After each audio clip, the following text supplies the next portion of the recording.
Homeland Security saying the operation was focusing on criminal counterfeit sales, but as you heard, city leaders see it differently. Fox 5's Arthur Cheat is live outside Federal Plaza in Lower Manhattan with how this all unfolded. Arthur.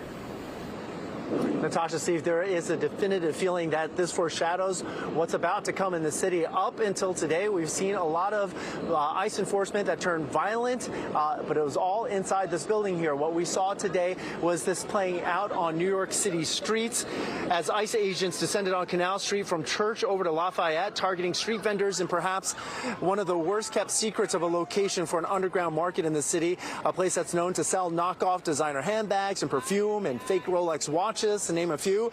Now, Citizenette video shows at least one person who was taken by ICE.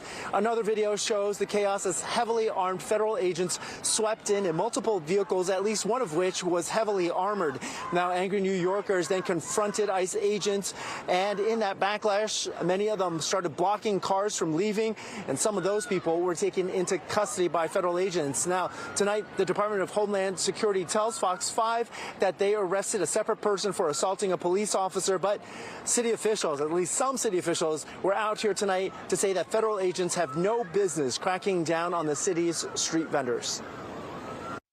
Dozens of other officers showed up, and out of nowhere, people were thrown to the ground.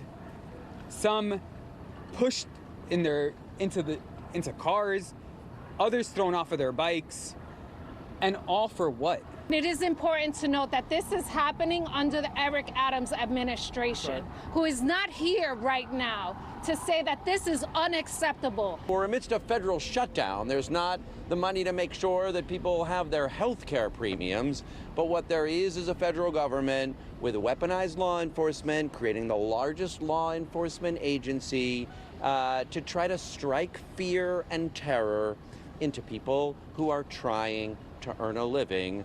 Street vendors are not a national security threat. The chaos that played out on Canal Street prompted a large group to descend on Federal Plaza. There's still about 40 to 50 of them left here. They've been demonstrating peacefully, and part of that group also marched through downtown Manhattan. Now, many, you heard there, noting the mayor's absence, saying the city should know how many people the feds take off of its own streets. Adams did post to social media, however, saying that the city does not cooperate with federal law enforcement when it comes to deportations, essentially saying the city was not involved today. Now, this, as others are telling us, they think the Trump administration might have ordered today's sweep after seeing a social media post that was complaining about illegal vendors selling counterfeit goods on Canal Street. The most disheartening thing is that if it really was in response to a social media post, it just shows how much of a simpleton this president actually is and how scary this time is.